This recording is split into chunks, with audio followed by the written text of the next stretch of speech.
संपूर्ण महाराष्ट्राचं लक्ष लागून असलेल्या बिग बॉसमध्ये सूरज चव्हाण हा विजेता ठरला। सूरजने आज जेजुरीच्या खंडोबाचं दर्शन घेतलंय। आज सूरज चव्हाण आपल्या मूळ गावी निघाला होता। दुपारी जेजुरीमध्ये दाखल झाला। जेजुरीमध्ये आल्यावर त्याने मल्हारी मार्तंड्याचं दर्शन घेतलं। जेजुरीच्या खंडेरायाला अभिषेक घातला आणि येळकोट येळकोट जय मल्हारचा जयघोष करत जिंकलेल्या ट्रॉफीवर देखील भंडाऱ्याची उधळण केली।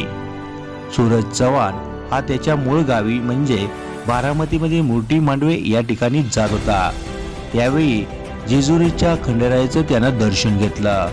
यावेळी जेजुरी येथील मल्हारगडावर त्याचं मोठ्या उत्साहात स्वागत करण्यात आलं।